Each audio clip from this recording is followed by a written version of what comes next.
Hey everybody, how's it going? First off, remember to like, subscribe, hit that notification bell if you're finding these videos useful or entertaining. Um, or if you want to share it with other people, that's great too. All that stuff helps the video get exposed out to other people, so it helps other people as well. Today, excuse me, today I really wanted to talk about how I am confronting my grief, how I'm leaning into it is a phrase that I've said a lot. As recently, I was saying that these new emotions were coming and kind of settling in to my work. I've been finding that I want to text Sarah or call Sarah or tell Sarah these different things, and I'm finding, those emotional changes are difficult. And when I last spoke about it, and I still am doing this, I'm leaning into those feelings, into those emotions, and I found that I do that with music, with pictures, with videos, with all aspects of walking around my house. I lean into it.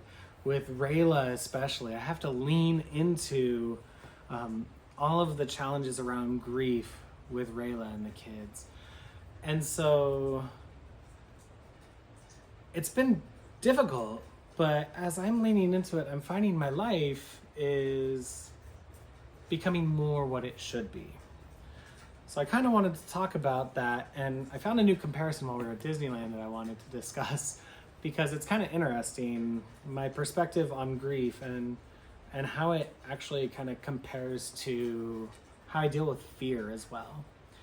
So if you guys, as you're watching, have any ideas, any experiences, anything that you've tried that's worked or not worked to overcome grief, feel free to share it in the comments. I do read every single comment right now, and I try to respond to all of them as well. They're really important to me.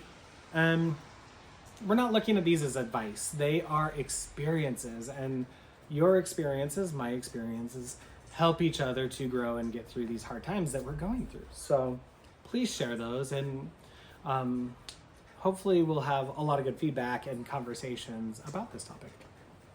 Anyways, I had my bereavement counselor meeting a while back, one of my first ones, second one? I think it was the second one, and she helped me get rid of my anxiety completely. And since then, I've kind of done, as I've said, lean into all these different things that have come up, the emotions and whatnot. And what I found is conquering grief, to me, is a lot like conquering a fear. So when we're afraid of something, the more we intentionally avoid it, the more difficult it becomes. Now, because they're not exactly the same, there are some portions of grief that I haven't tried to conquer because sometimes they're too hard. And so I actually like fear, things that are really, really hard to conquer. You don't do it all at once, but in steps. So for me, Sarah's writing, her handwriting, things, just anything that she wrote, those are the hardest things for me to overcome. And so those are in a box, and I look at them on occasion, small doses, knowing that at some point Rayla's gonna make me get them out and read them all.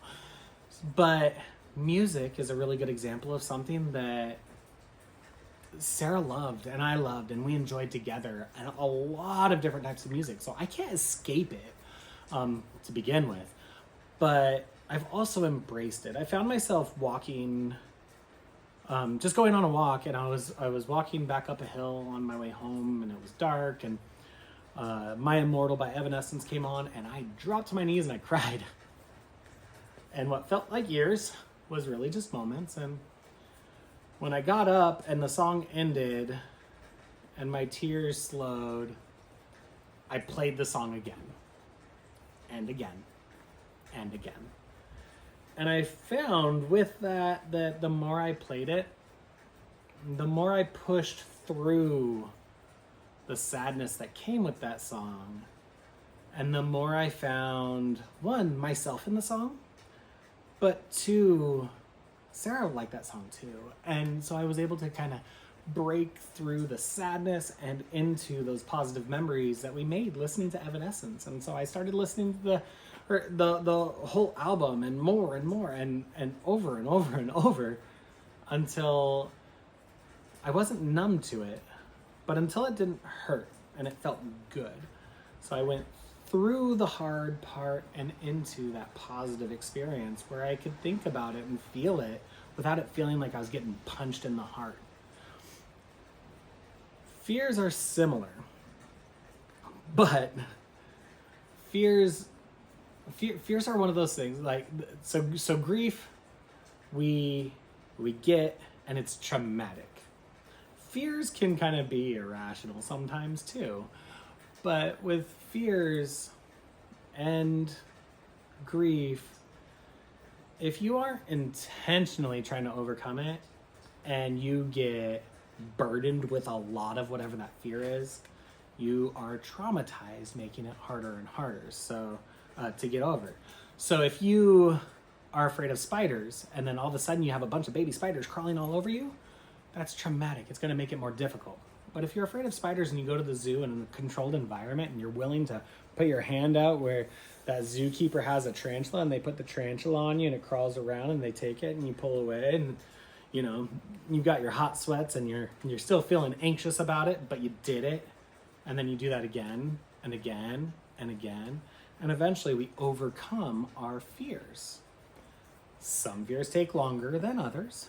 Just like grief, just like trauma. Some takes longer than others. Sometimes you need a helper, like a zookeeper, a friend, a therapist. There are a lot of different ways of looking at it. But I definitely found while we were at Disneyland, Braden brought a friend. He hadn't been there yet.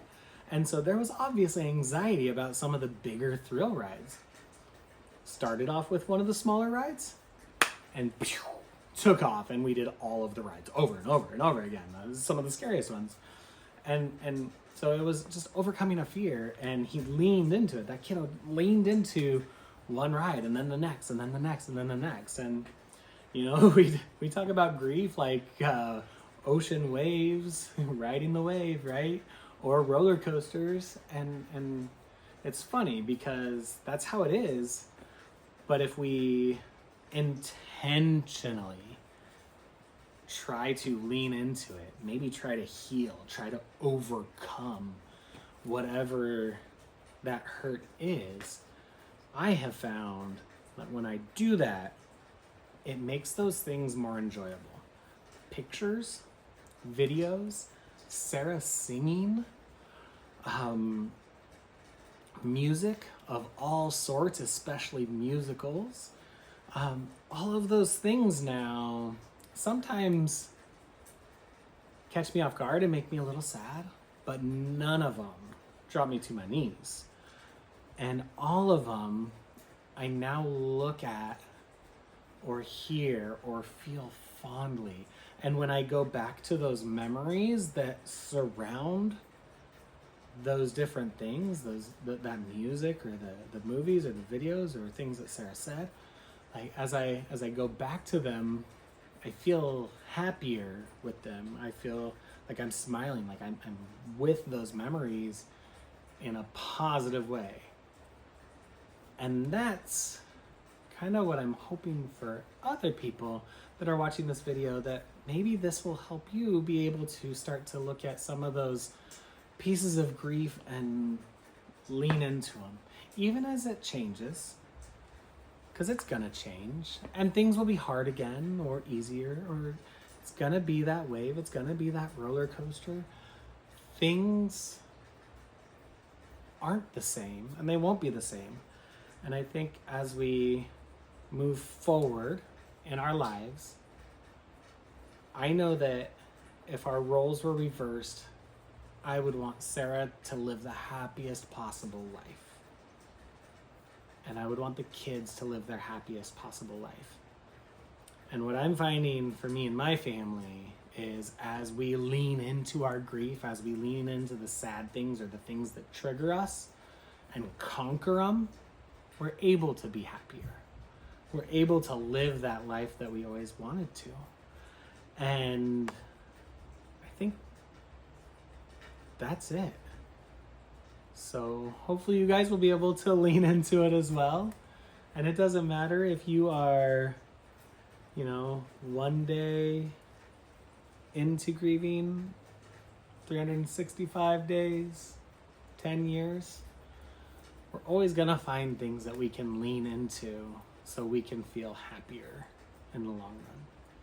And leaning into that grief has allowed me to appreciate Sarah, appreciate what she's left behind for us more. Well, that's it. Thank you all. I hope this video was helpful. Have a wonderful day, morning, night, wherever you are. Remember, be kind, make good choices, and I will see you next time.